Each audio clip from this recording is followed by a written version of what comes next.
시청자 여러분 안녕하십니까. JTBC가 새롭게 준비한 시사 프로그램 썰전 라이브 오늘 첫 방송을 시작하겠습니다. 썰전 라이브는 매일매일 중요하고 유익한 뉴스를 날서고 재밌게 풀어보는 시사 프로그램인데요.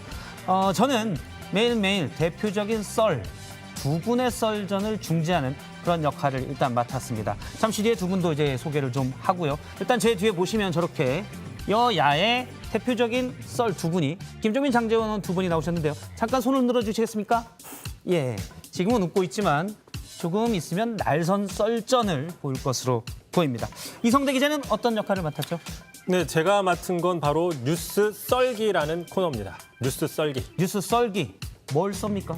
네, 말 그대로 뉴스를 써는 건데요. 예. 아무 뉴스나 써는 게 아니라 시청자 여러분께서 꼭 알아야 되는, 이 정도는 알아야 되는 그런 뉴스의 맥락을 아주 자세하게, 얇게 잘 썰어드리겠습니다. 어디 가서 썰 풀 수 있는 그렇습니다. 썰전, 썰기, 썰. 일단 그렇습니다. 썰자 돌림이군요. 머리 좀 썼습니다.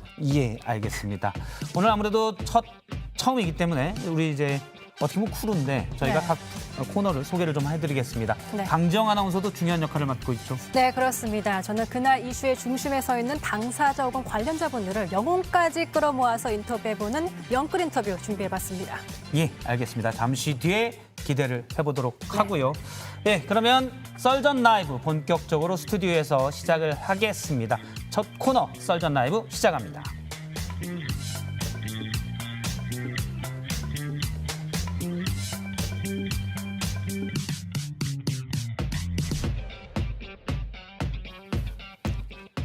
예, 날선 토크 썰전 라이브 첫 코너. 이 코너 이름도 썰전 라이브인데요. 오늘 두 분 나오셨습니다. 김종민 더불어민주당 의원 그리고 장제원 국민의힘 의원이 나오셨습니다. 안녕하세요. 안녕하십니까. 안녕하세요. 예, 인사는 조금 뒤에 하고요. 저희가 네. 오늘 다룰 세 가지 주제를 다룰 텐데 각 주제를 강정 아나운서가 먼저 소개를 합니다. 강정 아나운서의 브리핑을 보고 본격적인 썰전을 나눠보도록 하겠습니다. 네, 썰전 라이브 천막을 여는 오늘의 첫 번째 주제 바로 국민의힘 전당대회입니다. 요즘 정치권에서 가장 뜨거운 이슈죠.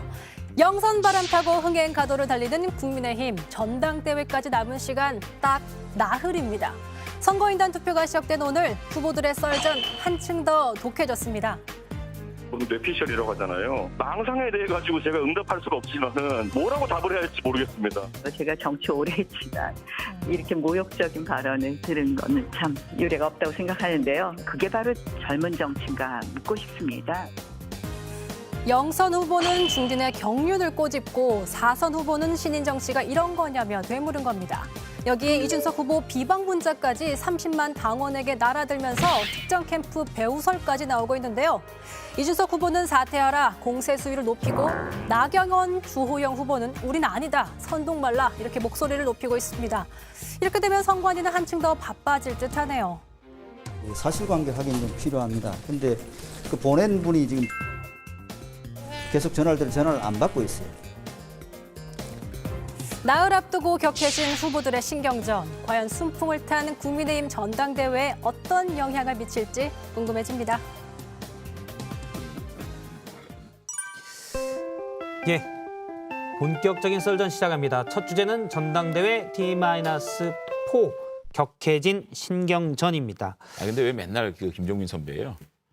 두 분이서 사실 법사위에서 만나죠. 정개특위에서 만났죠. 방송마다 만나니까 전생에 인연이 있는 것도 아니고. 전생에 인연이 있나요? 아니 내가 우리 지역구 가면 예. 저한테 우리 장채원 의원 잘했냐고 물어보는 아니, 선수도 다른데 삼선인 줄 알아요.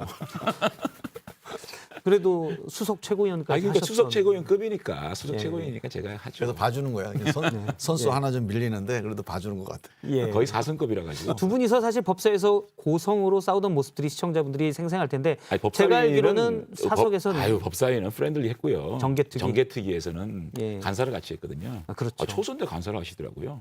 그래가지고 굉장히 그때는 첨예하게 붙었는데 물밑에서는 대화를 굉장히 많이 하면서 김종민 선배가 가지고 있는 정치개혁에 대한 확고한 체계각, 예. 그걸 내가 동의를 좀 하게 돼가지고 어, 내가 상당히 좋아하는 선배로. 예. 그때 만약에 장재현 의원이 이른바 이제 재량권이 있었다면 그러면 아마 정치 개혁이 진도를 나갔을 거라고 저는 확신해요. 그때 나경원 대표였나요? 원내대표가? 예. 예. 나경원 대표가 재량권을 안 주는 것 같아요. 제가 조사는 안 해봤는데 느낌이. 그래서 만약에 그때 간사한테 정개특위에서 재량권을 줬다면 선거법이 상당히 달라졌을 거다. 예. 사실 예산결산특위 간사를 제가 했거든요. 예, 그때는 예결위 간사를 김성태 하시죠. 원내대표가 아주 전권을 저한테 재량권을 줘가지고 그 예산 통과시키고 난 다음에 더불어 한국당 예산이다라는 이 타이틀이 나왔어요. 그러니까 치열하게 싸웠지만 결론은 윈윈하는 예산을 만들어냈는데 이 선거법 같은 경우에는 제가 재량이 예. 0.001도 없어가지고 아, 그랬군요. 제가 이제 김종민 선배의 생각을 참 좋아했어요. 그러니까 생각은 많이 달랐는데 예. 그래서 좀 깊은 얘기를 많이 하게 됐죠. 어쨌든 그래도 선거법 같은 경우는 여당 생각이 많이 반영돼서 물론 통과가 좀 됐지요. 아니 반영 예. 안 됐어요. 아 그런가요? 어쨌든 오늘 주제는 그게 아니니까. 근데 아까 분장실에 나중에 대기실에 따로 두 분이 얘기해요. 오랫동안 계시더니 네. 전략을 두 분이서 짜신 건가요? 대부분 서로 아주 우호적으로. 아, 지금 썰렁하네. 아, 죄송합니다. 어쨌든 많이 시청자분들께서는 두 분이서 뭐 많이 싸워야 되는 거 오늘? 아닙니다. 싸우는 모습만 봤을 텐데 사실은 두 분이 사석에서는 형 동생 그렇죠. 하시죠. 제가 누가 형인지는 굳이 뭐 얘기하진 않겠습니다. 예. 뭐 외연적으로 보나 예. 뭐 김종민 선배가 성인이 제가 형이죠. 좀 젊어 보이지 좀. 알겠습니다. 자, 그러면 아이대로 본다고 그러더라고요. 첫 번째 주제로 바로 들어가도록 하겠습니다. 일단 이준석 후보가 국민의힘 얘기인데요. 이준석 후보가 당원들을 대상으로 특정 캠프에서 본인을 비방하는 문자 메시지가 우간다 이렇게 얘기했는데 실제 그 얘기를 뭐 들어보셨습니까? 모르겠어요. 그게 아. 뭐 사실인지는 모르겠는데 조사도 한다고 그러던데. 이준석 후보가 뭐 그 수사 의뢰를 했고 예, 또 뭐 다른 캠프에서는 그런 적 없다라고 하니까 예, 결과를 지켜봐야 되겠는데 뭐 이 정도 전당대회에 치열하게 붙었는데 이 정도 뭐 서로 좀 이런 얘기들은 뭐 그러니까 사실은 2014년도입니까? 김무성 예. 대표와 소청원 최고위원 간의 그 전당대회 이후에 이렇게 흥미진진하고 다이나믹하고 아주 관심을 집중시키는 전당대회 본 적이 있습니까? 저는 굉장히 흥미진진하고 예. 굉장히 의미 있게 이 전당대회를 관망하고 있습니다. 일단 국민의힘 이전에 자유한국당까지 해서 국민의힘 전당대회가 이렇게 관심을 받은 적은 없었지요. 정말 없었어요. 예, 흥행이 되니까 우리 장재현 의원이 완전 신났어 완전히. 예. 아, 표정이 입장에서 약간 보시면 안 날 것 같아요. 아니, 그러니까 일단 근데 뭐 남의 당이지만 이렇게 정치가 국민들의 관심을 받는다는 거는 전 좋은 거라고 봐요. 뭐 우리 지지율이 우리가 좀 불리하다 이렇게 볼 일은 아니고 두렵죠. 좋다고 보고. 조금 두렵죠.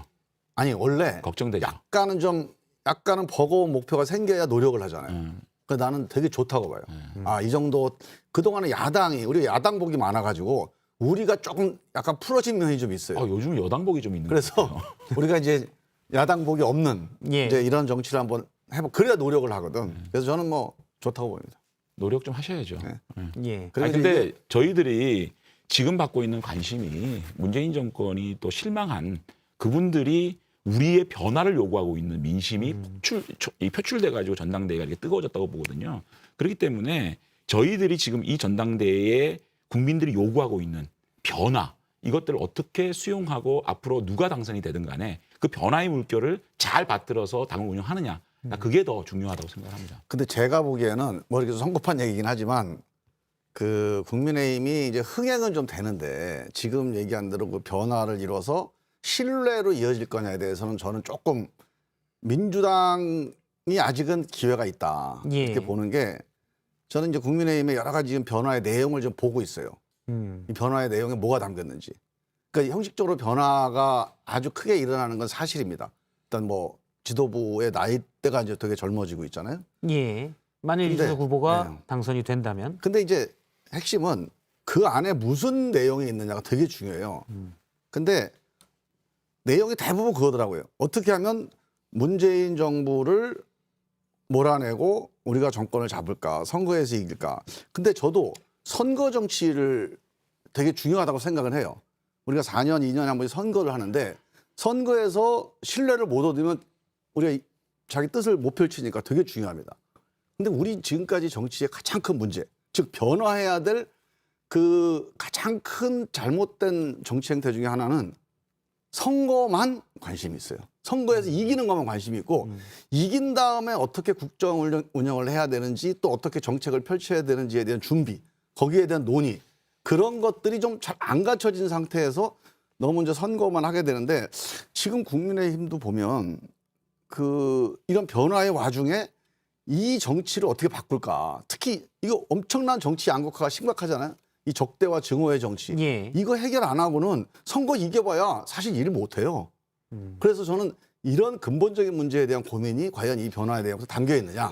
이게 좀 이제 주목거리입니다. 근데 제가 뭐 민주당 얘기를 이제 굳이 할 필요는 없겠죠. 저희 전당대 얘기를 두고. 예. 다만 지금 말씀하시는데 우리가 그 변화를 어떻게 수용할 것인가에 대해서 잘 모르겠다고 말씀하시는데 그렇게 말씀하신다면 제가 민주당 얘기를 안 할 수가 없겠죠.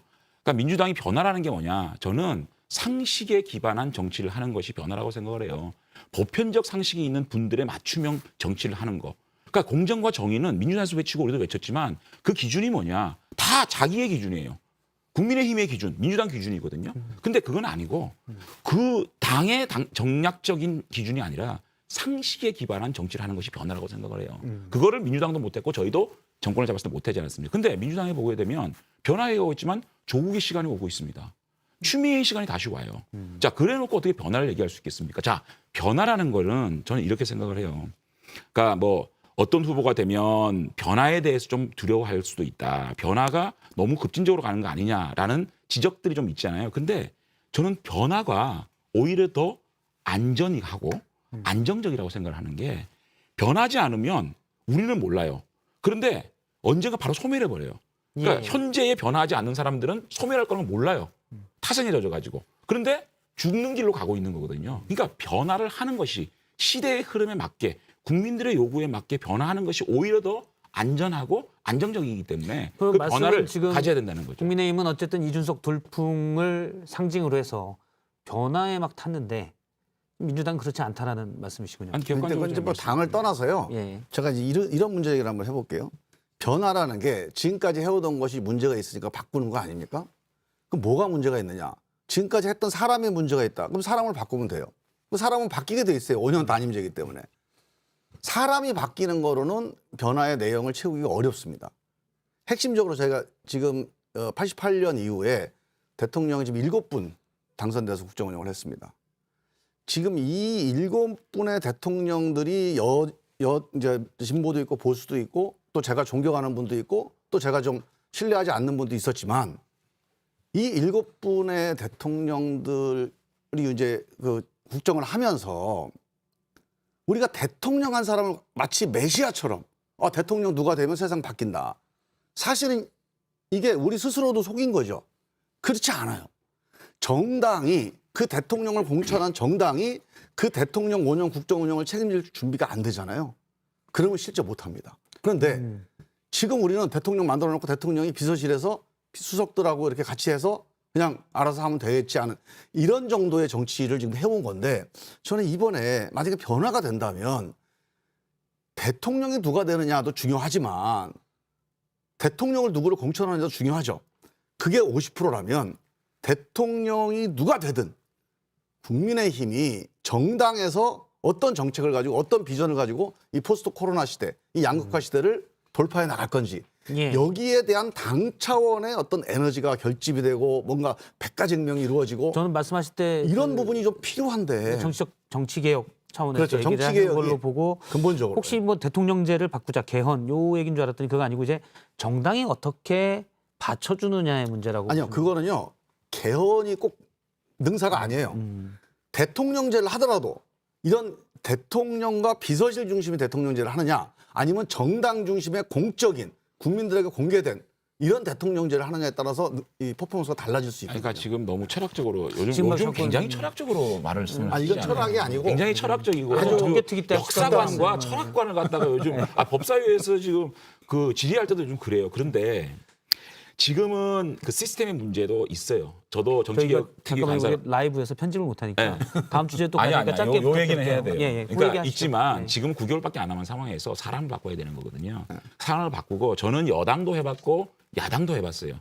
그래서 사람 바꾸는 다음에 그 권력 운용을 어떻게 할 것인가 그거를 과거 여당의 실패 사례를 가지고 대통령께 직언할 수 있고 똑바로 갈 수 있게 된 주변 그다음에 정당 이런 것들이 건강하면 이 정권이 바로 갈 수 있다. 그것을 해내는 것이 변화라고 생각합니다. 미리 알겠습니다. 준비해야 돼 지금부터. 원래 요 잘 얘기 준비하고 여쭤보려고 후보 그랬는데 두 준비만 분이 하면 너무 안 돼. 철학적인 얘기만 하셔가지고. 아 이게 아니, 철학이 아니고 일반적으로 철학 얘기한 거지. 중요한 나는 문제예요. 나는 중요한 거 현실적인 맞습니다. 얘기를 한 거라니까. 현실적인 아니, 얘기. 중요하다니까 지금. 중요한 거 인정입니다. 아니 그러니까 어떻게 하자는 얘기는 없고 뭐 철학적인 얘기를 하게 되면 우리 현실. 한 시간 또 그 얘기 할까 지금 빨리 오케이. 합시다. 아유, 아닙니다. 저기 지금 잠깐 두 분이서 언성을 높이실 때 지금 화면 보시면 저렇게 불꽃 효과가 나옵니다. 그건 거의 녹화할 때 쓰는 CG 그렇죠. 효과 아니에요? 근데 저희가 이제 이게 생방송이잖아요. 근데 최대한 이런 부분들은 효과를 좀 살리자. 그래서 첨단 기법으로 일단 장재원 의원님 한번 김종민 의원님을 노려봐 주시고 손으로 약간 이렇게만 해줘보세요. 나는 모니터가 안 보여요. 아 모니터 지금 뒤쪽에 네. 있는데요. 지금 저희가 시간 아까워요. 예 그렇게 하면 이렇게 불이 딱 들어옵니다. 그래요? 네. 자동으로 들어오네? 센서가 있는 거예요? 저희가 물론 그 안면 인식, 네. AI 기술 이런 걸 차용할 수 있지만 일단 제작비 때문에 그건 안 됐고 이렇게 약속을 했습니다. 이렇게 하면 좀 불이 붙었다. 표정이 아니 심각하다. 지난번에 그러면 효과를 얻기로. 보궐선거 그 개표 방송에서 네. 엑스포를 안 해가지고 아, 네. 시청률 안 나왔잖아요. 우리 둘이 나왔을 때. 아, 그 출구 조사를 했어야지 우리. 저는 여기서. 나쁜 일을 기억하지 않아요. 일단 저런 효과가 있으니까 인상을 좀 쓰시면 바로 알겠습니다. 불 효과가 나오고요. 원래 이거 여쭤보려고 그러는데 뭐요? 단답으로 좀 여쭤볼게요. 이준석 후보가 당대표 되겠죠? 아, 그건 모르죠. 뭐 지금 여론 제가 얘기를 하면 네. 제가 지금 선거를 한참 하고 저는 좀 있는데 자유로우니까 오늘 내일 지금 될것 선거를 같아요. 하고 있지 않습니까? 저도 전당대회 해봤잖아요. 예. 예, 이 정도면은 됩니다. 옛날에는 담합선거로 대표가 지도부가 뽑혔어요. 근데 최근 한 4, 5년 사이에 정당이 완전히 바뀌었습니다. 당원들의 흐름에 따라서 지도부가 구성되는 정당으로 크게 가고 우리가 먼저 갔고 국민의힘도 그렇게 가고 있어요. 그래서 저는 전수가 큰 돌발 수가 아니면 일반적인 얘기를 너무 길게 해요. 다 했어요. 예 모른다. 자, 대신 얘기해 예. 그냥 뭐 사적으로 얘기하신 부분 알겠습니다. 다음 주제 또 넘어가야 되니까 바로 두 번째 얘기를 하도록 하겠습니다. 이 부분도 이제 국민의힘이 많이 관련돼 있는 얘기인데요. 네, 강지영 아나운서가 두 번째 주제를 소개하도록 하겠습니다. 네, 두 번째 주제. 요즘 정치권에서 빼놓을 수 없는 인물, 바로 이분이죠. 차기 대선 후보로 누가 적합하냐란 질문에 1위를 놓치지 않고 있는 윤석열 전 검찰총장. 너도 나도 친하다면서 친분을 강조하는 이때 발언마다 날 세우는 분이 있으니 바로 김종인 전 국민의힘 비상대책위원장입니다. 3개월 전만 해도 윤 전 총장을 별의 순간을 잡은 사람이라 했는데 이제는 별의 순간을 잡은 사람이 안 보인다며 윤 전 총장을 돕는 일에도 별로 관심이 없다고 말했습니다. 일명 킹메이커라 불리는 김 전 위원장의 최근 발언들에 윤 전 총장보다 먼저 국민의힘 당권 주자 나경원 후보가 이런 반응을 보입니다. 우리 대선 주자들 평가 절하하지 말라며 더 이상 우리 전당대회에 개입하지 말라면서 말이죠. 이런 가운데 윤 전 총장의 국민의힘 입당설은 억측이란 이야기도 나오고 있습니다. 윤석열 전 검찰총장이 타게 될 대선행 버스, 과연 어디가 될지 궁금해지네요. 예, 두 번째 주제는 김종인 독설, 윤석열의 선택은으로 잡았습니다.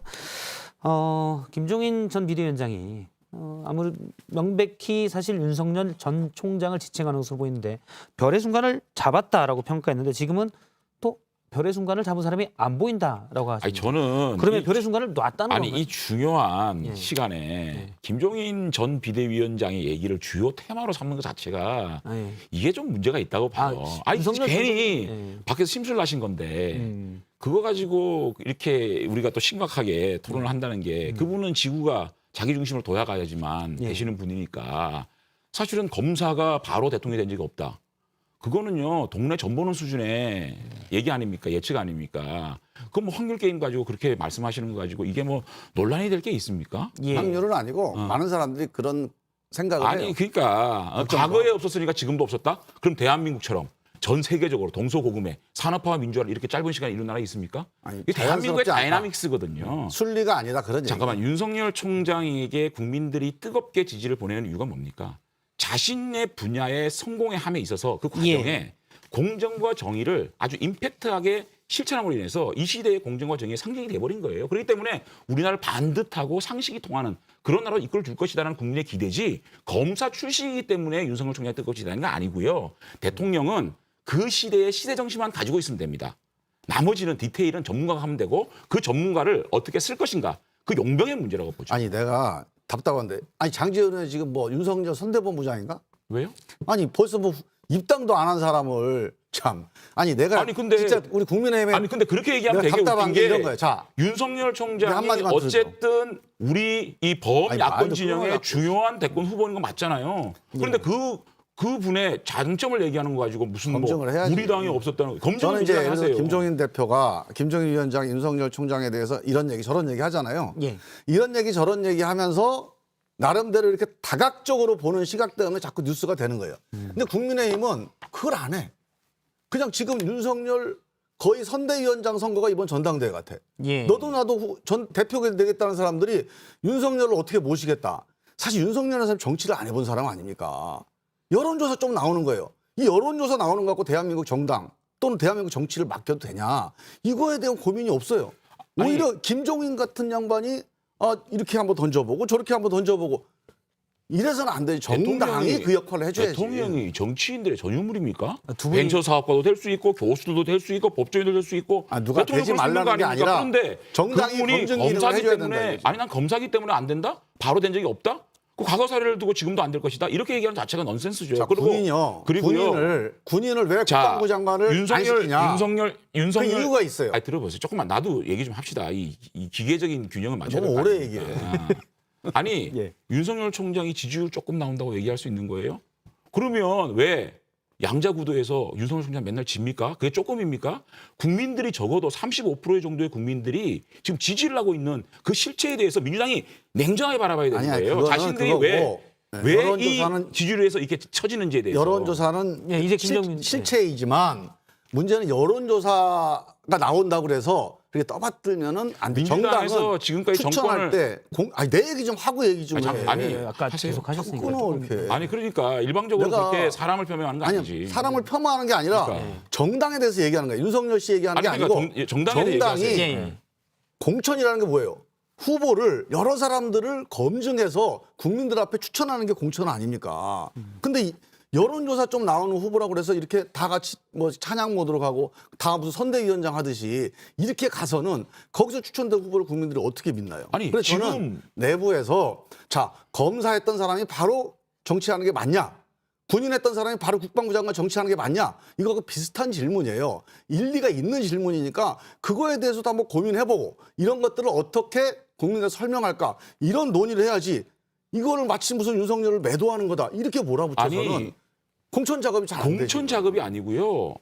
이 대통령 후보, 차기 대통령 후보는 전당대회에서 국민과 당원이 뽑을 거예요. 국민과 당원이 검증하고 이분이 우리 당을 대표하는 또 범야권을 대표하는 대표 주자로 뽑는 거는 국민과 당원이에요. 그렇기 때문에 그 문제에 대해서 우리 당이 어쩌고저쩌고 하시는 문제는 아니고 예. 김종인 비대위원장은 마찬가지예요. 그분이 뭐 별의 순간을 잡았다. 뭐 정치 감각이 있다. 뭐 이런 얘기를 그렇게 하면서 지금 와서는 또 갑자기 검사라는 직업을 가지고 이렇게 얘기하는 게 앞뒤가 안 맞는 얘기예요. 정말 그건 중요한 그리고 쟁점이 지금 됐고요. 아니, 서울시장 검사 선거할 문제. 때는 오세훈 시장이 우리 당의 당원이기 때문에 우리가 우리 당에서 내야 된다 그러더니 비대위원장 그만두고 나가시더니 삼지대에 가야 된다. 국민의힘이 아수라장이라 가지고 들어가면 안 된다. 이렇게 얘기했다가 지금은 예. 또 갑자기 국민의힘이 내부에 그 대통령 후보감이 없다. 이렇게 얘기하는데 이렇게 정말 왔다리 갔다리 자기의 중심으로 놓고 자기를 안 끼워주면 이렇게 짜증내듯이 하는데 이게 무슨 객관적인 평가입니까? 그렇기 때문에 제가 그 평가에 대해서 별로 의미가 없다는 말씀을 드립니다. 알겠습니다. 제가요 한 가지만 예. 저 프랑스 같은 데서는 이제 군인을 했던 사람, 미국도 마찬가지입니다. 처음에 한 10년, 5년 했다가 지금 10년 늘어났어요. 10년 동안 민간에서 사회생활을 하지 않으면은 정치를 장관을 임명 안 하거나 뭐 출마를 못 하거나 이렇게 정해놨어요. 그 이유가 있잖아요. 우리도 그렇게 돼 있습니다. 그 이유가 뭐냐면 군 같은 상명하복의 문화. 우리나라 검찰은 거의 군대식 문화, 상명하복 문화를 법규로 가지고 있는 나라거든요. 근데 이런 걸 평생 해왔던 분들이 가장 민주적이어야 될 민주적인 지도자가 되는데 과연 그런 상명하복식 문화로 연결돼서 만약에 우리 국정 운영에 반영되면 이게 문제다. 이런 걱정이 있을 수 있죠.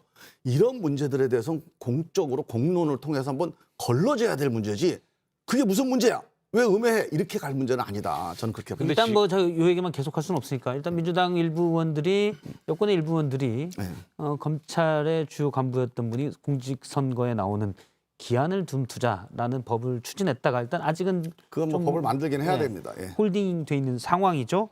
알겠습니다. 요거 장재원 의원님한테 좀 아니 근데 여쭤보면 잠깐만 요 얘기를 좀 예. 할게요. 아니 지금 말씀하시는 그 이 윤석열 총장에 대한 예. 이런 지적들이 참 여의도 문법이고 기존의 정치권의 질서예요. 지금 국민들은 글로벌 스탠다드. 아니, 글로벌 스탠다드라고 얘기하지 마세요. 국민들은 지금 우리 정치권의 비상식 또 부정의, 내로남불 여기에 대해서 국민들은 심판하라는 겁니다. 이준석에 대한 현상, 윤석열에 대한 현상에 대해서 민주당이 그렇게 기존의 여의도 문법, 정치권의 문법으로 대응을 한다면 정말 국민들이 변화를 하라고 그러는데 이 변화가 무슨 변화인데? 라고 얘기하는 것밖에 안 돼요. 국민들하고 싸우자는 거니까 역대 명백하게 좀 생각해 역대 보십시오. 검찰총장이 제일 불공정한 검찰총장이 윤석열 총장입니다.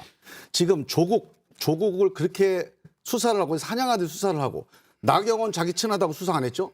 자기 장모 부인 자기 관련된 사건 한동훈 자기 부하라고 일체 수사를 안 하고 끝났어요. 검찰총장을. 이게 예. 역대 이 수사를 했던 검찰총장 중에 이렇게 노골적으로 편을 갈라서 불공정하게 했던 경우는 저는 못 봤어요. 드디어 이제 일단 뭐 장면 시작되는데요. 법사위 아니, 잠깐만 분위기를 보는 것 이게 같아서. 보면 아니, 근데 윤석열 이런 부분들을 전혀 총장의 검증 안 하고 그냥 밀고 가려고 메시지에 그래요. 대한 그 메신저와 메시지에 대한 신뢰는 정권을 가리지 않고 살아있는 권력에 대해서 정의를 실현했던 그 일관성에 우리 국민들은 신뢰하고 있는 거거든요. 예. 그거를 잘 생각하기 바랍니다. 알겠습니다.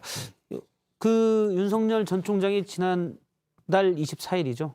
예. 장재원 의원님한테 예, 전화해서 예. 같이 통화를 하셨죠. 예. 예. 궁금하더라고요. 제가 누가 뭐- 먼저 전화한 건가요? 윤석열 전화가 오셨고요. 아, 예. 뭐라고 어떤 얘기했어요? 제가 그 전화 통화를 한 내용들은 대부분 다 예. 주요 내용들은 다 언론에서 나갔고 예. 제가 그 총장 퇴임 이후에 전화 한 번도 못 드렸어요. 궁금했지만 정치인이 현역 정치인이 안부를 묻는 게 오히려 다양한 생각을 하고 깊은 숙고를 하는 데서 방해가 될 것이다 생각해서 예. 제가 전화를 못 드렸습니다. 그러니까 많은 고민도 했고 또 깊이 생각을 했는데 몸을 던지겠다 얘기를 하시고 그래서 제가 우리 국민들이 정권 그 교체에 대한 열망을 윤석열 총장에게 보내고 있으니까 국민들의 민심을 무겁게 받아들이고 책임 있는 행동을 해주시라. 예. 이렇게 하고 조만간에 뵙겠습니다. 그러고 끊었습니다. 네. 혹시 궁금하신 거 거의 있으면 뭐 선거대책본부장으로 갈 가능성이 있을 것 같아요. 너무 그 유치하게 그 지금 그 뭐 그런 말씀하신 거 보면 뭐 소설을 쓰시고 윤 전 총장이 좌고면하지 않겠다 예, 이런 얘기를 했다고 예, 예. 그러는데 뭐 일단 몸을 던지겠다라고 했는데 아마 국민들에게 몸을 던지겠다는 아니, 뜻인데 그렇죠. 국정조사 때 예. 검찰의 대검의 국정조사 때 내가 법무장관의 부하가 아니다. 예. 검찰총장에 또 선택적 의심 아니냐 이런 그 얘기를 할 때 보면 굉장히 어떤 그런 그 자고민하지 않는 본인 스타일이 있지 않겠습니까? 저는 뭐 정치 결심을 했고 자고민하지 않고 국민들께 호출을 받았으니 국민들께 아마 다가갈 거라고 장 생각합니다. 의원님 생각에는 윤 전 총장이 국민의힘에 입당해서 몸을 던질 것으로 그래서 보시나요? 제가 그 지점까지 네. 뭐 어드바이스를 할 수 있는 사이는 아니고요. 어쨌든 저는 국민의힘에 입당을 해서 완샷으로 후보가 한 명이 선출돼야 되는 게 맞다. 왜냐하면 서울시장 케이스와는 달라요. 서울시장은 뭐 정권 교체의 교두보였고 그렇지만 이 대통령 후보라는 거는 제1야당의 대통령 후보가 누가 윤석열 총장 밖에 있고 다른 분이 됐다라고 하면 전 당원과 국민이 서울 지역에 한정된 게 아니고 뽑은 엄청난 위상을 가지고 있기 때문에 예. 단일화가 쉽지가 않을 겁니다. 굉장히 지난하고 어려운 과정, 또 국민들이 그 과정에 또 지루해하시고 또 필요하시고 또 지지율이 떨어질 수 있기 때문에 제가 볼 때는 아주 적절한 시점이 오면 예, 저는 뭐 입당을 하셔가지고 하길 바란다 그러니까 하는 이제 생각입니다. 김종인 위원장하고 이렇게 약간 지금 뭐가 껄끄러운 듯이 보이잖아요. 예. 근데 제 이건 뇌피셜이에요. 우리 장재현 의원한테 물어본 건 아닌데 예. 김종인 대표는 윤석열 총장이 밖에서 제3지대에서 뭔가 같이 새로운 뭐 정치를 도모했으면 하는 이런 생각을 갖고 계셨던 거 아닌가 싶은데 최근에 이제 윤석열 총장이 밖에 있다가는 옛날 반기문 총장 꼴 나겠다 그런 생각을 해서 국민의힘으로 입당하려는 거 아니냐. 그러면서 김종인 대표하고의 어떤 이런 뭐 교감이나 아니면 뭔가 이렇게 같은 어떤 그 교집합이 좀 없어지는 거 아니냐.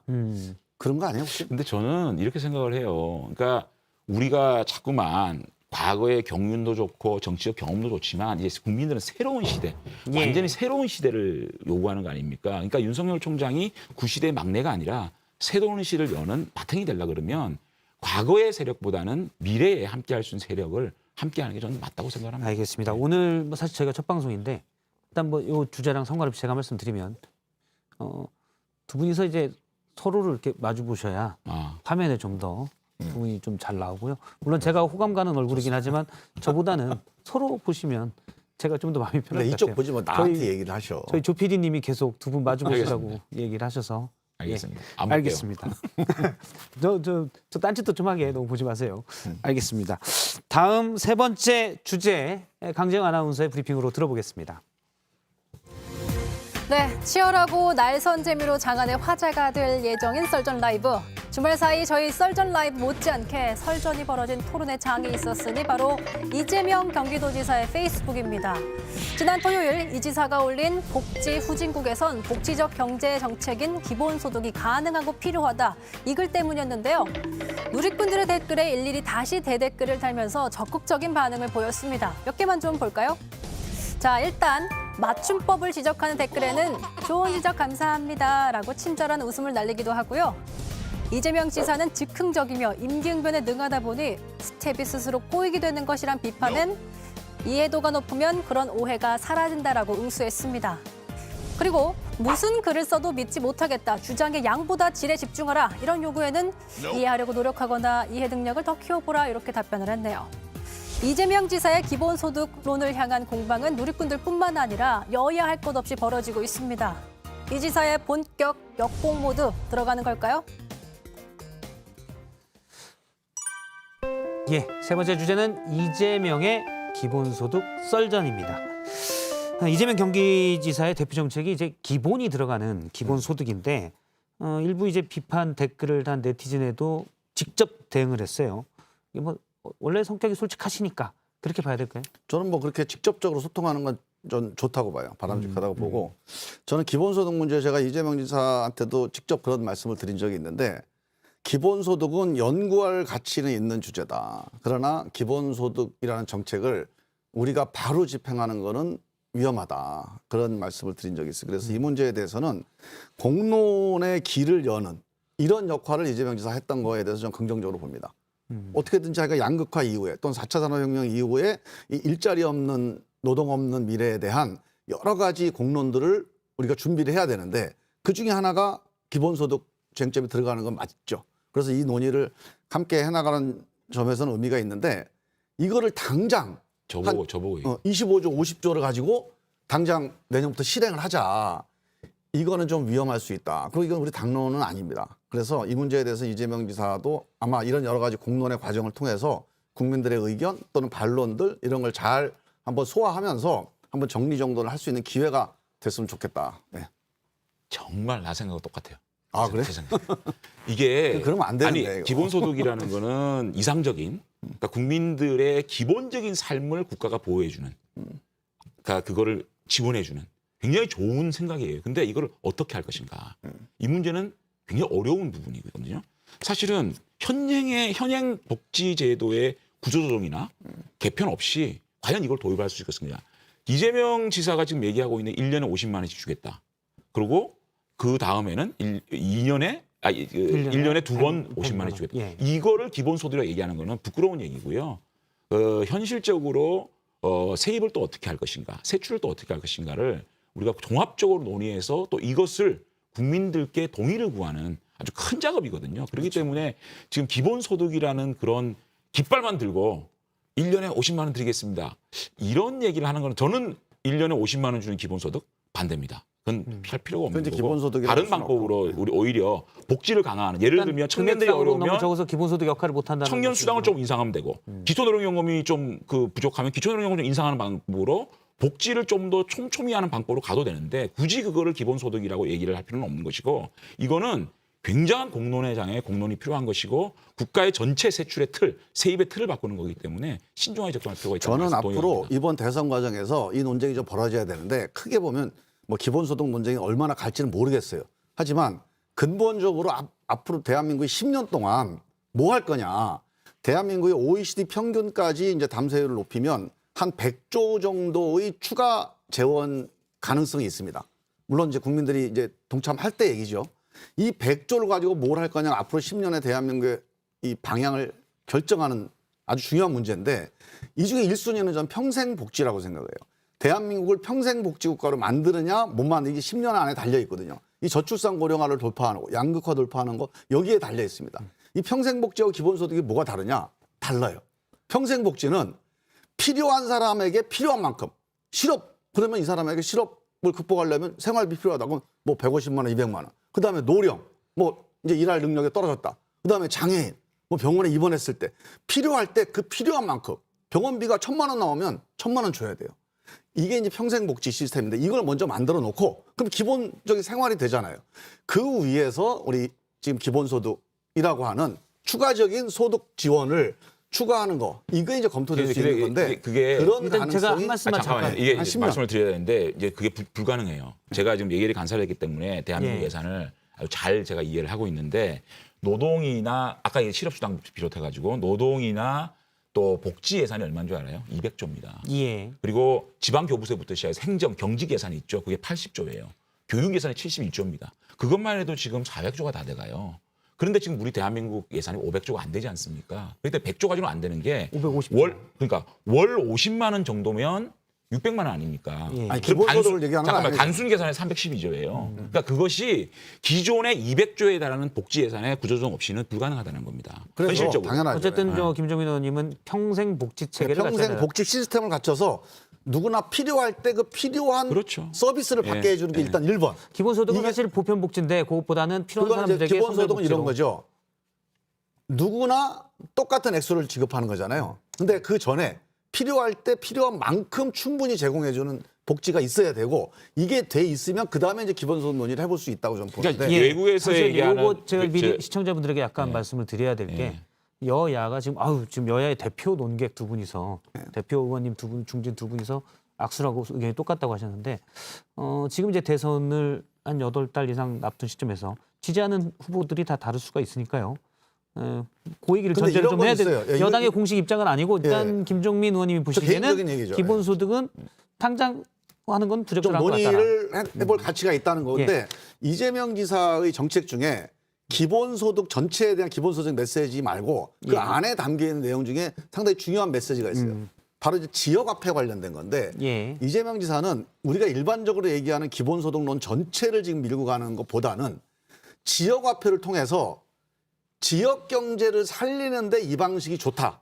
이런 확신이 있어요. 저는 이 확신은 좀 맞다고 봐요. 그거는 그러니까 지원금 자, 이 문제는 경제 정책, 지역 경제를 활성화시키는 제한적인 타겟 정책으로서 저는 충분히 고려할 가치가 있다고 보는데 이걸 전 국민에 걸쳐서 우리 국가 정책으로 전면화하는 예. 이런 논의는 좀 충분히 연구해 보고 나서 결정해야 된다. 기본소득의 이런 입장. 개념은요. 정확하게 말하면 뭐냐면 다양한 복지 상품이 있잖아요. 예. 그것을 이렇게 맞춤형으로 드리는 게 아니고 돈을 기본적으로 들여가지고 다양한 복지 상품들을 쇼핑할 수 있도록 알아서 하는 해결하는 거예요. 거죠. 그러니까 그거기 때문에 우리 보수의 이념과도 다른 게 아닙니다. 기본적으로. 예.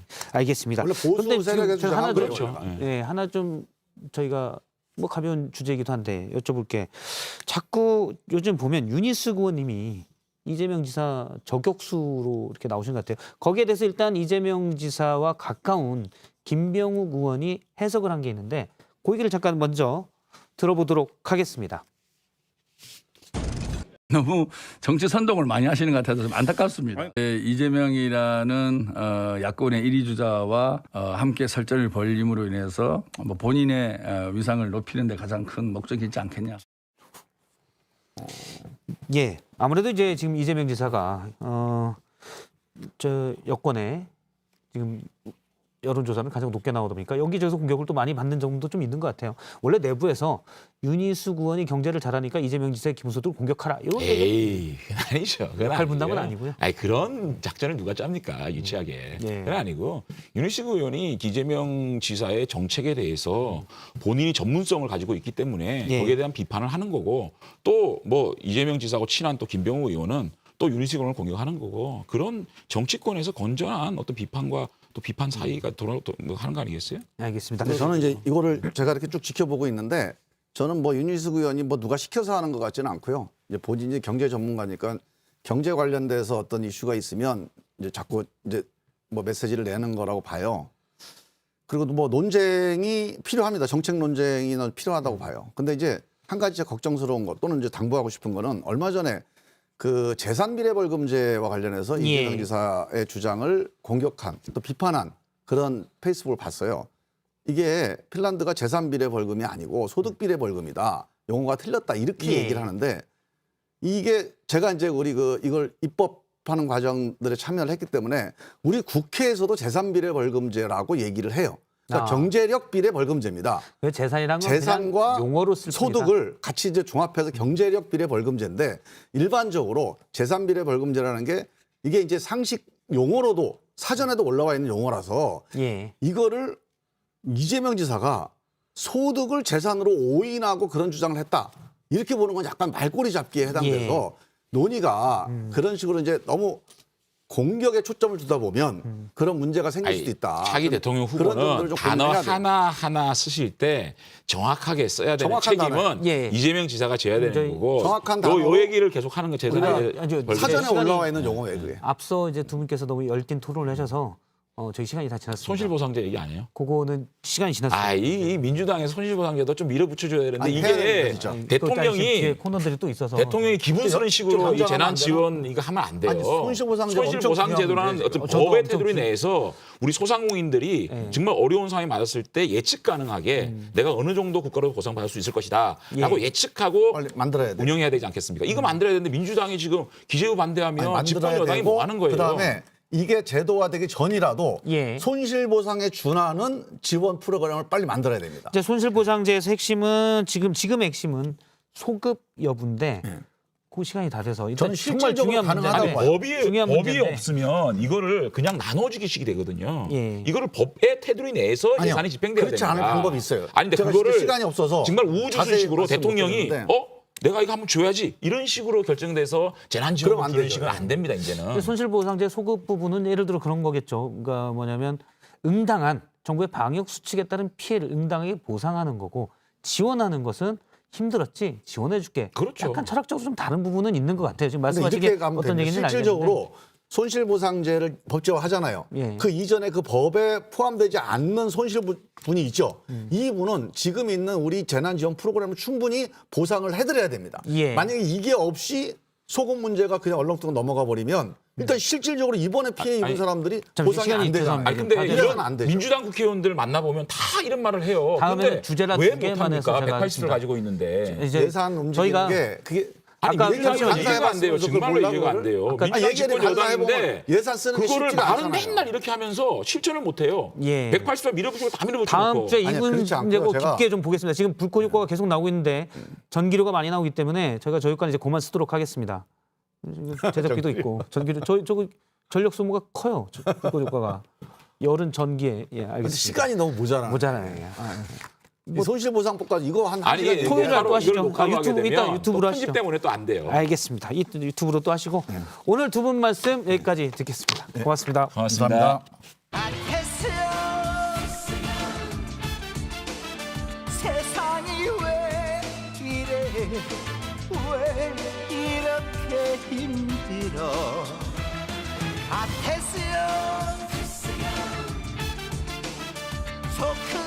소크라테스여 사랑은 또 왜 이래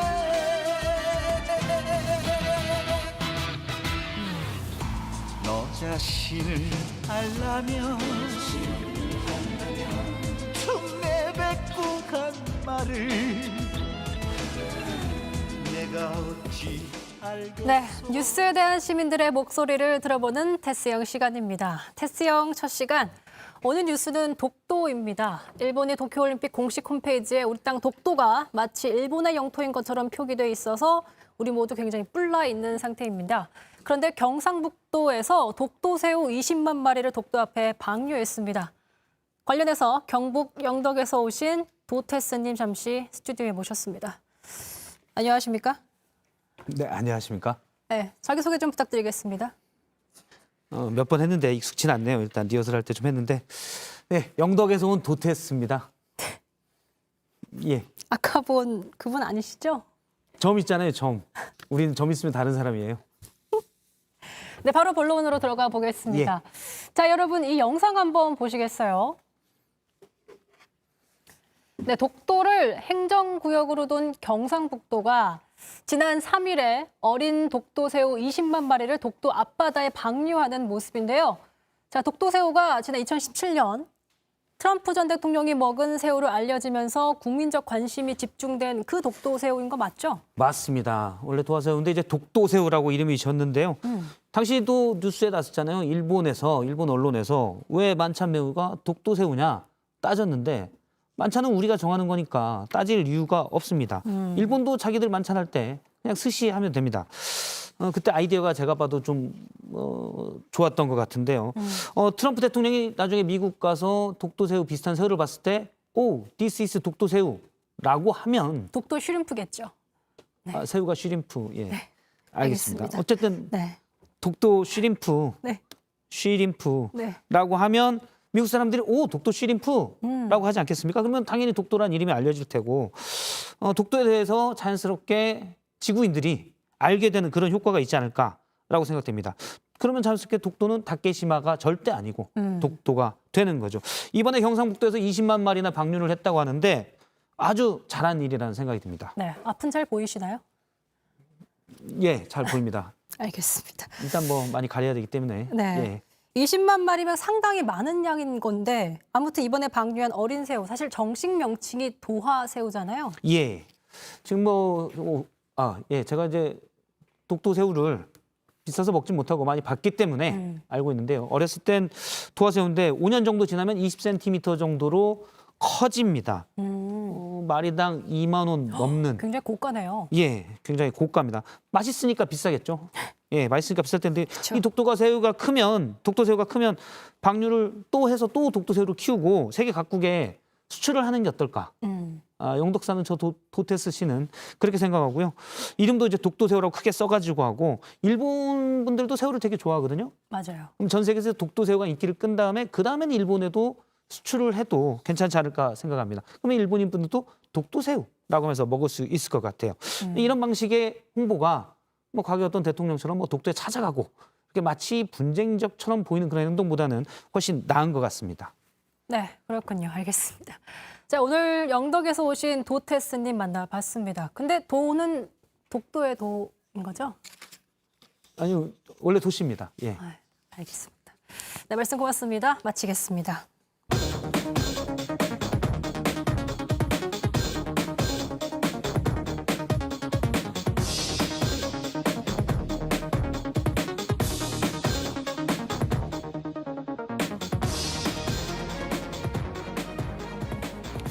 네, 성추행을 당한 여성 부사관이 극단적인 선택에 이르기까지 군의 엉터리 수사와 부실 대응 정황이 속속 드러나고 있습니다.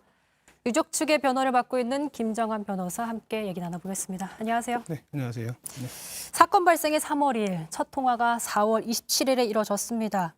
정작 피해자는 한 번도 못 만났다면서요? 네, 뭐 여러 차례 보도가 됐지만 지금 피해자가 고통을 호소한 부분 중에 가장 큰 부분 중에 하나가 우선 변호인을 통해서 뭐 충분한 조력을 받지 못한 부분이기 때문에 한 번도 면담은 이루어지지 않은 것으로 알고 있습니다. 네. 오늘 오후에 고소장을 제출을 하셨죠? 네, 어떤 맞습니다. 혐의로 좀 제출을 하셨죠? 저희가 직무유기 등 혐의로 고소를 했고 사실은 직무유기를 제외하고도 저희가 묵과할 수 없는 비위 사실이 확인돼서 그 부분 추가로 고소장 제출했습니다. 네. 그러니까 유족의 주장에 따르면 이중사 사망 후에 구속 수사를 촉구했지만 네. 약간 어이없다는 반응을 보였다면서요? 네, 뭐 그런 부분도 있고 사실은 기본적으로 국선 변호인이면 해야 될 업무 자체를 해태했기 때문에 그 부분은 저희 판단으로는 직무유기 해당한다고 생각하고 있습니다. 이런 반응을 보인 게 사실은 맞고요. 네, 사실은 맞습니다. 네.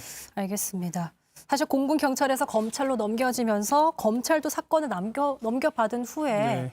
2달 동안 가해자 조사를 하지 않았잖아요. 네, 네. 이런 거에는 어떻게 좀 보시는 거예요?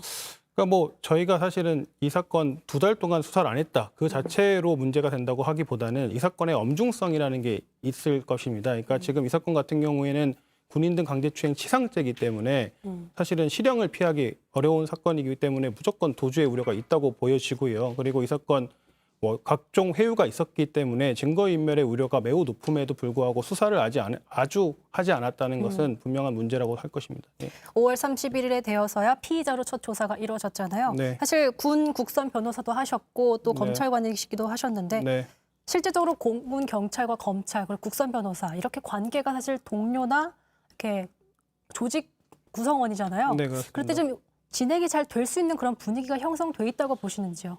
그러니까 뭐 지금 사건이 이렇게 됐으니까 뭐 문제 제기할 수 있는 부분이긴 하지만 기본적으로 지금 제도적으로 사실은 피해자가 충분한 조력을 받지 못할 가능성이 있다라는 부분이 문제라고 생각이 듭니다. 같은 사무실에서 군 검찰과 변호인이 근무를 하고 있는데 네. 군 검찰의 수사에 대해서 변호인이 충분히 항의하거나 의의를 제기할 수 있을지 의문이 있기 때문입니다. 네. 그렇다 보니까 군대 내에서 문제가 생기면 경찰이 검찰에 넘기고 또 재판도 군사법원에서 받습니다. 이러다 보니까 제 식구 감싸기다. 분위기상 어쩔 수 없이 좀 유야무야하는 그런 분위기로 흘러가고 있다라는 발언들이 나오고 있거든요. 네, 뭐 그 부분에 대해서는 저는 개인적으로는 단정하기 어렵다고 생각하긴 합니다. 왜냐하면 저희가 실제적으로 경험을 했을 때 군 검찰이나 군 법원에서 구형도 일반 법원에 비해서는 훨씬 세고 판결도 그렇기 때문에 사실 단정하기 어렵다고 생각하지만 다만 이런 부분은 좀 짚고 넘어가야 될 것 같습니다. 그러니까 지금 어쨌든 군 사건이기 때문에 예를 들어 사단이라면 사단장의 지휘를 검찰이 받게 되고 네. 그리고 국방부라면 국방부 장관의 지휘를 받게 되기 때문에 어쨌든 법무관들이 독립적인 기구로서 일단 뭐 자기의 양심껏 행동을 해야 되는데 그 양심껏 행동하는 것이 제도적으로 보장되어 있지는 않기 때문에 사실은 외부에서 봤을 때는 공정한 수사가 이루어진다고 항상 의구심을 들 수밖에 없는 문제점이 있는 것 같습니다. 네. 그러니까 시스템을 좀 살펴보면 제동을 걸 수 있는 부분들이 충분히 있었다고 보이는데 네. 특히 문제가 되고 있는 게 군 양성평등센터에서도 성추행 사실을 인지하고도 국방부에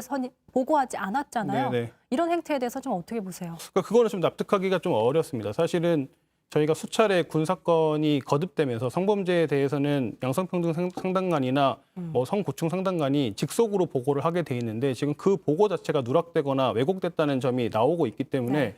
이 점에 대해서는 심히 유감스럽고 분명히 조사로 확인되어야 된다고 생각합니다. 네, 그러니까 사실 양성평등센터가 있는 이유가 그런 것 때문에 있는 건데 네 그렇습니다. 네. 제 역할을 하지 않은 거잖아요. 네, 네. 안타깝습니다. 지금 2차 가해에 대해서 얘기들이 나오고 있습니다. 네. 친고죄 얘기도 나왔고요. 네, 네. 이런 가해자들에 대한 처벌 가능성은 어떻게 보세요? 뭐 저희가 지금 이 부분에 대해서 보도로 받은 바에 따르면 대대장이 친고죄를 운운하면서 피해자들이 가해자에 대한 2차 가해를 이의했을 때 오히려 사건을 무마하려고 했다는 이야기를 들었습니다. 근데 네.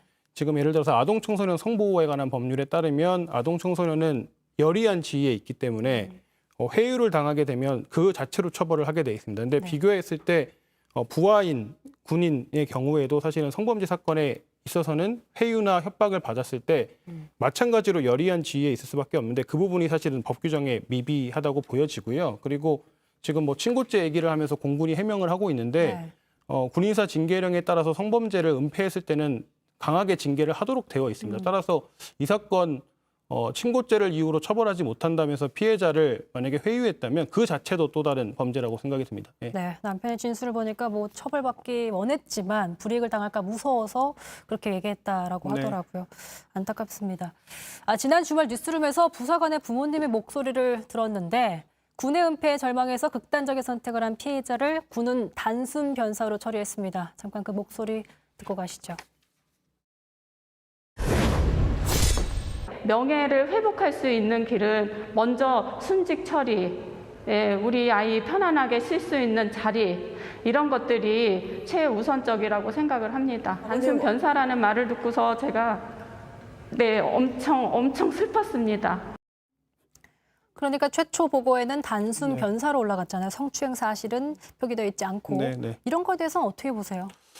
저희가 이제 이 부분은 수사에서 엄정하게 수사가 돼야 된다고 생각을 하고 사실은 지금 어쨌든 국방부 장관을 포함해서 이 사건에 대한 책임을 통감하시고 사죄를 했음에도 불구하고 지금 공군 측에서는 저희가 뭐 납득하기 어려운 해명을 계속하고 있습니다. 이런 보고들 자체가 지금 누락이 많이 되어 있고 추행 사실도 축소해서 보고되어 있고 말씀하셨듯이 사망사고에 대해서 그 원인이 정확하게 보고가 되지 않은 점은 분명히 의도가 있었다고밖에 생각이 들지 않기 때문에 그 부분에 대해서는 수사가 필요하다고 생각합니다. 네. 말씀하신 대로 엄중한 수사가 이루어져서 처벌을 받기를 가해자였다면 처벌을 받기를 바라겠습니다. 네, 지금까지 김정환 변호사 만나봤습니다. 고맙습니다. 네, 감사합니다.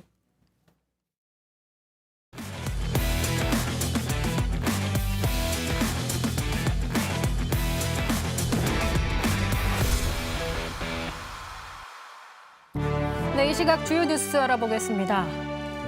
국민권익위원회가 더불어민주당 국회의원과 그 가족들의 부동산 거래를 전수조사한 결과 불법 부동산 거래 의혹이 확인됐다고 발표했습니다. 816명에 대한 지난 7년간의 투기 및 법령 위반 여부를 조사한 결과 총 12명, 16건의 투기 의혹이 파악됐다고 밝혔는데요. 이번 조사는 지난 3월 30일 민주당의 요청에 따라 이뤄졌으며 송경길 대표는 이에 대해서 당 지도부와 상의한 뒤 조처를 결정하겠다는 입장을 내놨습니다. 서울중앙지법이 일제강제징용 피해자들이 일본 기업 16곳을 상대로 소송을 낼 권한이 없다는 판결을 내렸습니다. 피해자 측은 각하는 부당한 판결이라고 비판하며 항소하겠다는 뜻을 밝혔고요. 외교부는 이번 판결에 대해 관련 동향을 주시하고 있다며 양국 정부와 모든 당사자가 수용 가능한 합리적 해결 방안을 논의하는 데 대해 협의를 지속해 나갈 것이라고 밝혔습니다. 고용노동부가 지난 4월 평택항 내 컨테이너에서 작업 중에 숨진 이선호 씨의 사망 사고에 대한 수사 내용을 공개했습니다. 숨진 이 씨가 하청업체와 계약했으나 실질적인 작업 지시는 원청으로부터 받고 있는 것으로 확인됐다며 불법 파견 가능성이 있다고 밝혔습니다. 공부는 이번 주 중 수사를 완결하고 책임자를 형사 입건할 예정이며 법 위반 사항에는 엄중하게 조치할 것이라고 강조했습니다. 문재인 대통령이 오늘 특별 방역 점검 회의에서 오는 9월이면 국민의 70%인 3,600만 명에 대한 1차 접종이 완료될 것이라고 말했습니다. 또 다가올 여름 휴가를 더 편안하게 보낼 수 있도록 하겠다는 말과 함께 추석에도 가족들끼리는 마스크를 벗고 대화를 나눌 수 있도록 하는 것을 목표로 하고 있다고 설명했습니다. 지금까지 강지영이었습니다.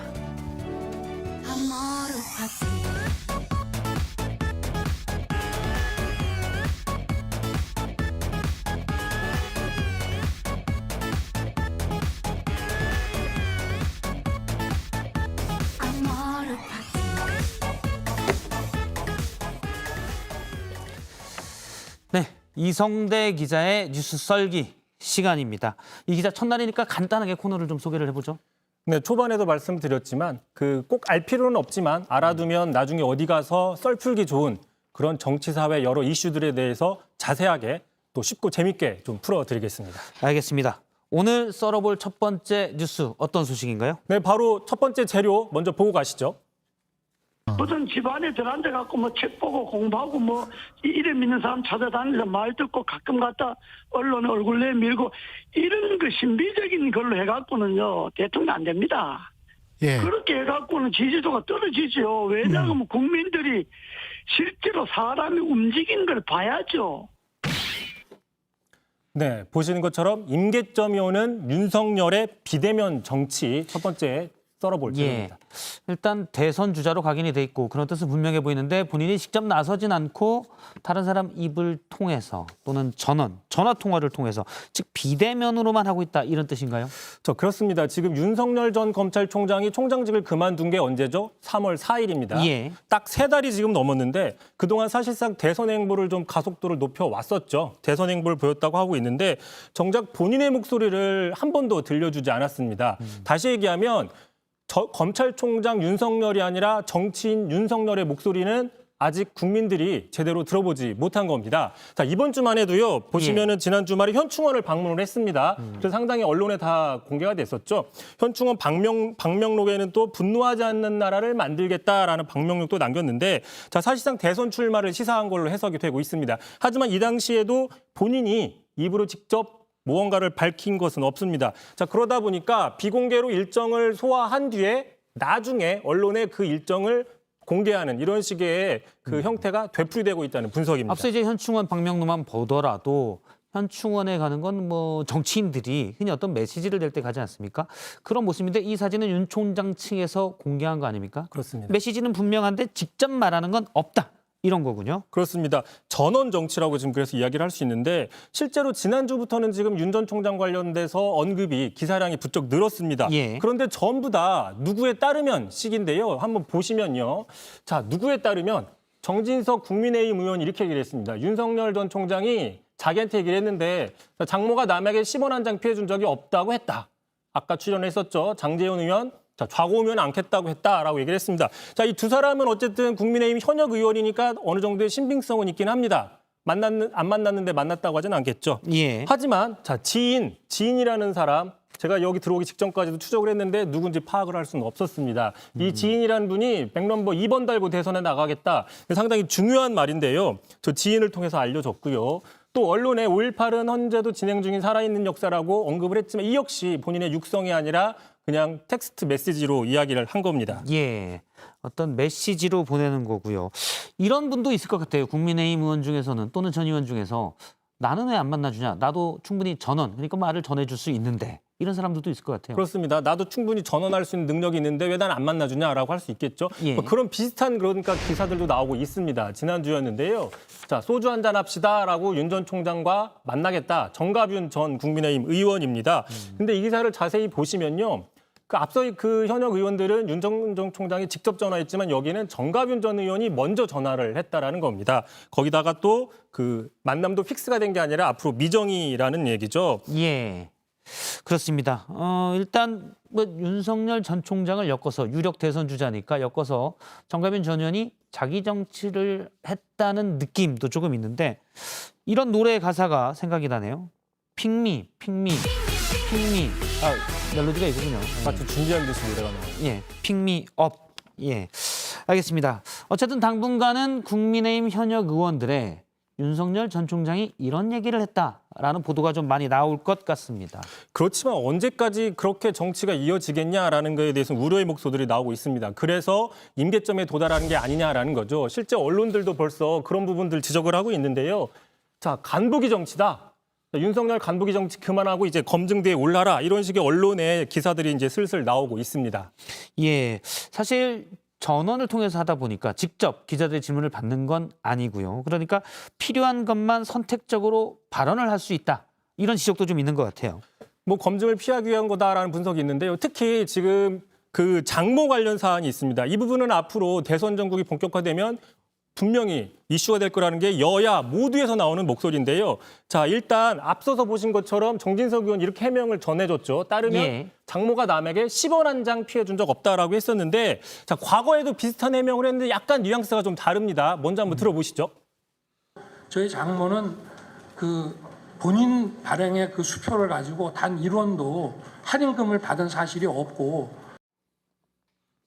그렇습니다. 자, 2년 전 중앙지검장 그 청문회 때였는데요. 당시에는 이론도 없었다라고 얘기를 했습니다. 물론 이제 이게 어떤 그 결백을 주장하기 위한 강조하는 표현, 강조용법이라고도 해석을 할 수 있지만 어쨌든 10원과 1원의 액수 차이가 나기도 합니다. 이건 사실 그 당시에 했던 얘기는 구체적 사건에서 뭐 수표를 가지고 단 1원도 받은 적이 없다 이런 얘기인데 정진석 의원이 전한 거는 남에게 10원도 피해 준 적이 없다 이러면 사실 어떻게 보면 또 다른 얘기일 수 있어요. 그런데 본인에게 직접 들어야 이걸 명확히 아는데 아무래도 전에 들은 의견이기 때문에 과연 분명한 메시지가 뭐였느냐 이게 이제 의문이 되는 거군요. 그러니까 뜻이 잘못 전달되는 경우가 생길 수밖에 없죠. 그러다 보니까 그에 대한 해명을 또 하게 되는데요. 자, 대표적으로 또 이런 기사가 좀 나왔습니다. 오늘. 자, 중마고우로 알려진 사람이죠. 연세대 이철우 교수가 이렇게 얘기를 했는데요.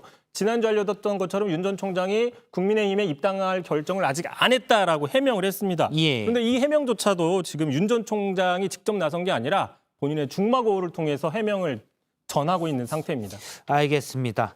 방금 내용을 보면 이제 왜 직접 나서지 않느냐, 왜 공보팀 같은 걸 두지 않느냐라는 얘기에서 방금 앞서 나왔던 이철우 교수는 윤 전 총장이 본인 후임자, 검찰총장 후임자가 나오기 전까지는 본인이 직접 나서기는 그렇지 않느냐라는 뜻을 전했다고 역시 이제 기사에 이철우 교수 입을 통해서 얘기는 됐었습니다.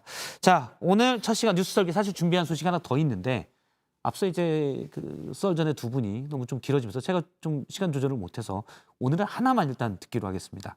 예. 내일 또 있으니까요. 네. 예. 일단 비난은 제가 방송 끝나고 직접 받도록 하겠습니다. 비난할 건 아니고요. 알겠습니다. 이성대 기자 수고했습니다.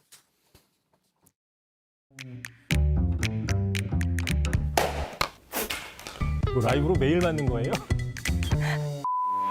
여러분은 지금 썰전 라이브. 썰전 라이브를 보고 계십니다.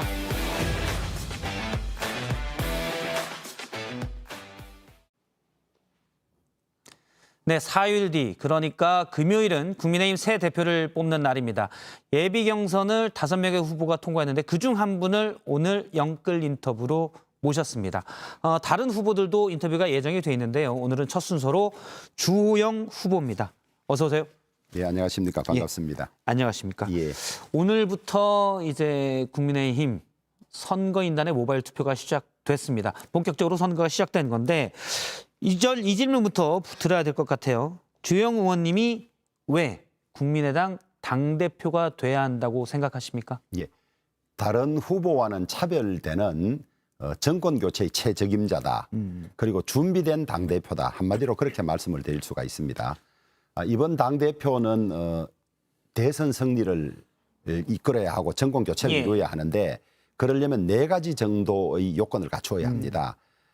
야당을 통합해서 단일 후보를 만들어야 하고 그다음에 공정하게 경선을 관리해야 하고 그다음에 중도, 지역, 그다음에 세대별로 그 확장을 해야 되고 그다음에 대선을 이길 수 있는 매력 정당을 만들어야 하고 이 4가지인데 이 4가지 요건을 안정적으로 실수 없이 할 사람은 저밖에 없다. 나머지 후보들은 다 넣어보면 뭐가 다 문제가 있다. 요약하면 이준석 후보 같은 경우는 당무를 많이 봐오지 않았기 때문에 당을 이끌 준비가 안 돼 있다. 어떻게 보면 이제 경륜과 연륜이 부족하다는 말씀이신가요? 그렇습니다. 그다음에 그 여러 가지 불안 요소가 있다. 또 유승민 후보와는 너무 친하고 안철수 당대표와는 너무 사이가 안 좋아서 공정하게 관리할 수가 없다. 이런 문제가 있고 나경원 후보는 우리 당을 원내대표할 동안에 너무 강경투쟁으로 이끌어서 지난번 총선을 실패한 그런 경험이 있고 그다음에 말만 있지 구체적으로 어떻게 통합을 하고 어떻게 단일화를 한다는 실행 계획이 없습니다. 바로 이 질문부터 드릴게요. 그런데 지금 여론조사에서는 방금 말씀하신 두 후보에 비해선 뒤처지고 있고요. 특히 이준석 후보가 강세를 보이고 있습니다. 최근 전국 지표조사인데요. 이준석 후보가 이제 여론조사입니다. 36%, 나경원 후보가 12%고요. 우리 주 후보는 4%입니다. 어쨌든 여론은 많이 여론조사마다 들쭉날쭉해서 우선 신뢰성이 없고요. 그다음에 그 여론조사는 우리 당원의 분포라든지 구성비를 고려하지 않은 조사입니다. 그래서 전국 인구별로 그냥 조사를 해놓으니까 우리 당원 중에 이 30대 비율은 10%도 되지 않는데 인구 비율로는 33%라 그래요. 그런 비율이 들어가 있으니까 이게 왜곡된 거예요. 왜곡된 채로 자꾸 나가니까 소위 밴드웨건 효과라 그래서 일반 국민이나 당원들은 누가 앞서가고 대세인가 보네. 자꾸 이런 식으로 선거판을 왜곡하고 있죠. 지난번 전당대회 때 오세훈 후보가 여론조사에서 51%로 압도적이었습니다만은 나 후보에 비해서. 나 후보 말고요. 이번 전체적으로요? 서울시장 선거 말고 그 이전에 황교안 대표가 뽑혔던 선거에서 51%로 압도적으로 앞섰지만은 결국 본선에서는 2만여 표 넘게 졌거든요. 그래서 이 여론조사가 정확하지도 않고 그 제대로 된 구성비를 반영하지 않은 것이기 일단 때문에 전당대회 경선은 당원 70% 그리고 여론조사 30%로 이루어지고 있는데 이런 전 국민을 대상으로 한 여론조사는 집단 자체가 틀렸다는 말씀이시죠. 그렇습니다. 그런데 주호영 후보님이 직접 보수의 본산이라고 말씀하신 대구, 경북 지역의 같은 여론조사에 이 지지율만 보더라도 이준석 후보가 38%. 그것은 여론조사일 뿐이고. 그렇죠. 여론조사일 일단 뿐이고. 대상은 좀 더. 숫자가 아주 적죠. 몇백 명밖에 안 됩니다. 그런데 실제 다녀보면. 표차가 더 많아지죠. 그렇죠. 대구, 경북이 9만 명이나 되는데 이제 마지막 그 투표를 앞두고 TK 자존심, 그다음에 누가 되어야 대선을 승리로 이끌 수 있는지에 대한 그 집단 지성이 작동하면서 급격하게 모이고 있고 저는 대구 경북에서 압도적인 몰표를 확신하고 있습니다. 알겠습니다. 앞서 이제 이거 하나 잠깐 여쭤볼게요. 그래서 물론 말씀하신 대로 여론조사가 정확한 걸 반영하지 않고 있다. 국민의힘 전당대회의 경우에 이렇게 보고 있는데 어쨌든 여론조사에서 이준석 후보가 앞서가고 있다 보니 지난주에 나온 얘기가 이른바 나주곰탕, 나경원 후보와 주호영 후보의 단일화. 물론 이제 앞뒤는 좀 바꿔도 됩니다. 주나로 해도 되는데 가능성이 그 말을 꺼내는 자체가 어떤 의도를 가지고 만들어 간다고 보고 있고요. 이미 투표가 시작돼서 지금 뭐 하루 진행이 됐는데 그 말 자체는 지금은 질문으로서의 효용도 없고 이 이전에도 예. 누군가가 의도를 가지고 자꾸 흘렸던 말인 것 같고 그 누군가는 누굽니까? 당사자들끼리 만난 적도 없고 디귿자도 꺼낸 적이 없습니다. 알겠습니다. 예. 앞서 이제 이준석 후보는 연륜이 부족해서 경륜도 부족해서 당대표가 되면 안 된다고 말씀하셨는데 구체적으로 어떤 점에서 그렇습니까? 이제 당대표가 할 일들이 당무를 잘 제대로 관장해야 되는데 전국 예. 조직도 관장해야 되고 홍보 그다음에 뭐 여러 가지 직능 여러 가지가 있습니다. 예. 이것을 한 번도 경험을 해보지 않은 것 같아요. 오히려. 그래서 너무 당을 쉽게 생각하는 거 아니냐. 예. 그다음에 의원단을 이끌어야 됩니다. 물론 원내대표도 있지만은 당대표가 의원 전체와 당의 정책이라든지 방향을 조율해 가야 되는데 그 선수가 높은 현역 의원 당대표라도 그게 쉽지 않습니다. 예. 의원들 개성이 뚜렷하고 주관이 뚜렷하기 때문에 그런데 의원을 한 번도 해보지 않은 원외 최연소자가 예. 그 거대한 의원들을 제대로 끌고 간다는 보장이 없기 때문에 여러 가지 불안 요소 예. 그다음에 되고 난 이후에 여러 가지 실수 요소가 너무 많다. 그런 것들을 당원들이 대단히 걱정하고 있습니다. 예를 들어 뭐 지난번 황교안 대표의 경우는 좀 다르지만요. 과거에 국민의힘 당대표들이 타선에서 김무성 당대표도 마찬가지였고요. 타선이 한 적이 많이 있습니다. 연륜이 많은 분들이 당대표를 했다고 해서 지지율이 높거나 그 당이 안정적이었냐. 좋은 그건 말씀입니다. 아니었거든요. 그런 분들이 해도 안정적이지 않고 여러 가지 위험 요소가 많았는데 예.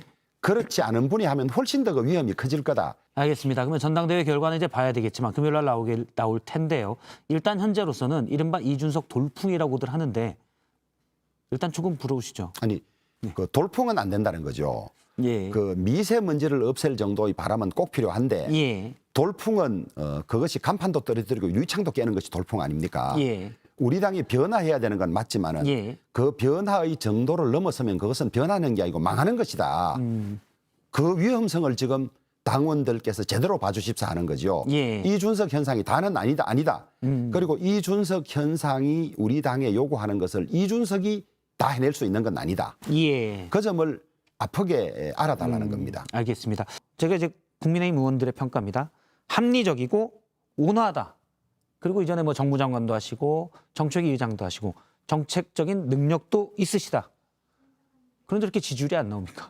제 개인에 대해서는요. 예. 아니 그게 이제 그 이런 어떤 그 코로나 상황에서 예. 대면 접촉이 없는 가운데 그다음에 이 은택도로 하는 그런 영향도 없지가 않고 예. 그다음에 이제 제가 원내대표를 하면서 제 개인적인 무슨 당내에서의 사욕을 가지고 추구한 바가 전혀 없습니다. 예. 공적으로 하지 않고 개파를 자꾸 만들고. 사적으로 한 것 때문에 당이 어려워졌거든요. 그래서 저는 양심을 걸고 말씀드리건데 원내대표를 그만둘 때까지 당대표를 위한 준비나 활동을 전혀 하지 않았다. 알겠습니다. 그런 것들이 겹친 거 아닌가 그렇게 보고 있습니다. 일단 이제 변화라고 얘기한다면 지난 3일 대구 경북 합동연설회에서 주 후보께서 말씀하신 말입니다.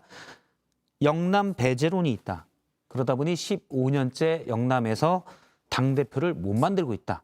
그리고 오늘인가요? 뭐 최근 어디 인터뷰를 보면 이 얘기를 또 하셨더라고요.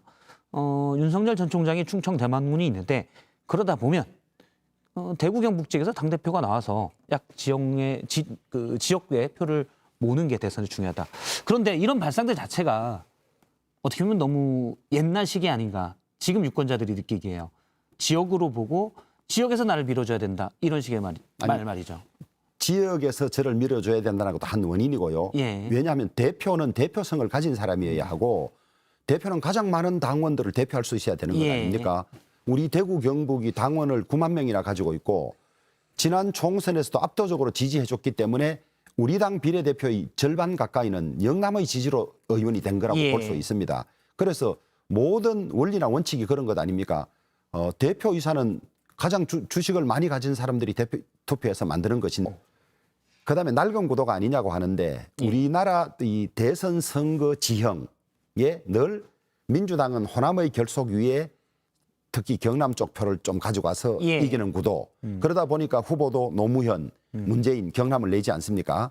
우리는 전통적으로 영남 그중에서도 대구 경북을 중심으로 표를 결속하고 그다음에 더할 외연 확장 충청 후보 이회창이라든가 이런 걸로 승부가 나는 것이거든요. 예. 그것이 낡은 구도가 아니라 엄연하게 작동하는 선거 지형입니다. 그게 엄연하게 작동하는 선거 지형이지만 사실 민주당에서도 그런 지역 구도를 기반으로 한 어떤 구도는 낡은 구도다, 깨야 된다 이런 얘기가 있거든요. 아니, 그렇지 지금 이제 그러면서 훨씬 더 많이 나오고 그러면서 훨씬 더 그 기반을 강화할 뿐이죠. 정치는 현실이고 이상적으로 갈 수는 있지만은 이상 예. 따라다가는 정치에 실패하는 것이거든요. 알겠습니다. 윤석열 전 검찰총장 얘기도 좀 여쭤보겠습니다. 국민의힘 의원들과 이제 종종 만나고 또 전화하고 이런 얘기들이 나오고 있는데 이전에 주호영 후보께서는 내가 뭐 확인해 보니 이런 표현도 쓰셨고요. 소통하고 있다. 예. 구체적으로 어떻게 확인했고 아니 어떻게 이제 소통하고? 그 채널을 뭐 미주알 고주알 다 말씀드릴 수는 예. 없고 직간접적으로 소통하고 있다. 아. 소통의 증거는 뭐냐? 예. 제가 한 3주 전에 제가 당대표가 되면 윤석열 검찰총장 즉시 입당시킬 거다 이랬거든요. 예. 입당할 거다 이랬거든요. 예. 거기에 대해서 반박이 없어요. 그리고 저는 그 말을 자신 있게 할 수 있었어요. 아니, 그 말을 윤 총장이 못 들었을 수도 있잖아요. 아니 숱한 언론에 났는데 못 들었을 수가 있습니까? 네, 신문을 안 봤을 수도 있고. 아니 그러지는 않습니다. 예. 않고 저는 제 말에 책임을 져야 하는데 예. 그 말을 하고 나서 아니라는 말이 나오면 저는 형편없는 사람이 되는 거 아닙니까? 예, 일단 오늘자 중앙일보 기사에는 이런 예. 부분이 있습니다. 윤 총장과 어렸을 때부터 친구였던 예. 이모 교수께서 국민의힘에 바로 입당한다고 한 적이 없다, 윤 전 총장이. 이렇게 얘기했거든요. 그것은 어제 오늘 사이에 예. 이준석 후보와 그다음에 김종인 전 비대위원장이 윤석열 총장을 디스하는 듯한 발언을 하고 한 거기에 대한 반작용이라고 보고 있고요. 예. 입당이다 아니다가 100% 결정돼 있을 수야 있겠습니까? 방향성을 가지고 하다가도 환경이 바뀌면 또 딴 결정을 할 수도 있겠죠. 예. 그래서 어제 오늘의 그런 상황이 이준석 후보가 여론조사가 높게 나오는 데 대한 반응이 아니냐. 그래서 이준석 후보가 예컨대 당대표가 된다면 국민의 당과의 합당도 물 건너가는 것이고 예. 안철수 후보와는 워낙 악연도 있고 앙금이 있고 다투고 있으니까. 그다음에 그렇게 되면 이준석 후보는 또 유승민 후보와는 전 의원과는 특별히 친한 관계니까 예. 윤석열 총장이 다른 판단을 할 수도 있겠구나. 더구나 이준석 후보는 당대표가 되면 김종인 위원장을 모시고 오겠다고 했으니까 그런 상황에서 윤석열 총장 측에서 판단하기를 이준석도 나를 돕지 않을 것이고 예. 김종인도 나를 돕지 않을 것이다. 이런 생각을 하면 또 다른 결정을 할 수도 있는 것이죠. 그런 것들을 우리 당원들이 잘 판단하셔서 누가 당대표가 됐을 때 합당도 순조롭게 되고 그다음에 윤석열 전 총장도 우리 당에 와서 원샷으로 단독 후보 만드는 경선을 누가 안정적으로 가장 잘할 수 있을지 예. 어제 오늘 상황도 그것은 저를 가르친다고 보고 있습니다. 알겠습니다. 시간이 많이 지나서요. 요거 하나만 짧게 여쭤보겠습니다. 전당대회까지 4일 남았습니다. 어디에 가장 힘을 쓰시겠습니까? 저는 우리 당원들의 집단지성, 인사가 만사다. 누가 당대표가 되느냐에 따라서 내년 대선 이길 수도 있고 질 수도 있다. 예. 그런데 후보들의 말만 믿지 말고 그 바람에 그냥 휩쓸려 가지 말고 아까 말씀드린 4가지 항목 단일 후보, 공정 경선, 외연 확장, 선거 승리 이걸 한 항목 한 항목 제일 잘할 수 있는 사람이 누군지 냉철하게 봐달라. 이것을 반복적으로 말씀드리고 있습니다. 알겠습니다. 제 말씀만 들은 사람들은 주호영이네 이렇게 동조를 하고 있는 걸 많이 보고 있습니다. 알겠습니다. 네, 오늘 주호영 후보님과는 여기까지 얘기를 나눴습니다. 오늘 뭐 말씀 고맙습니다. 예, 감사합니다.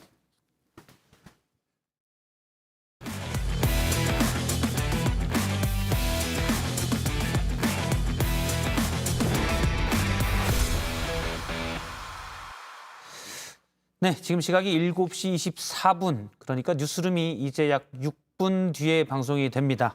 강지영 아나운서와 잠깐 뉴스룸 소식도 좀 알아보도록 하죠. 요즘 가장 큰 뉴스는 성추행 신고가 묵살된 뒤 극단적 선택을 한 이 공군 부사관 소식인데요. 뉴스룸에서도 관련 소식이 있죠. 네, 그렇습니다. 국방부 합동수사단의 성추행을 은폐한 직속 상관 2명에 대해서 집중 조사를 실시했는데요.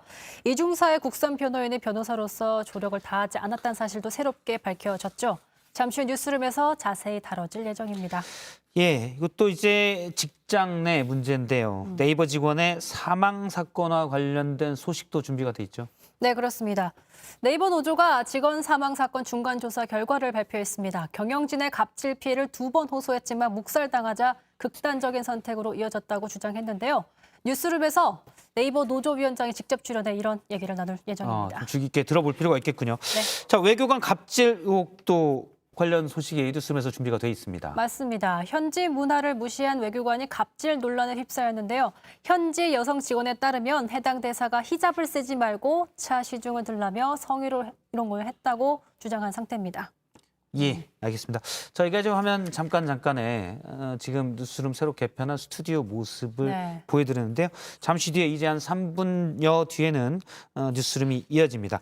오늘 썰전 라이브는 여기까지입니다. 오늘 첫 방송에서 아마 조금씩 실수가 돼 있었는데 많은 양해 부탁드리고 이어지는 뉴스룸도 많은 시청 부탁드립니다. 저희는 내일 저녁 6시에 다시 돌아오겠습니다.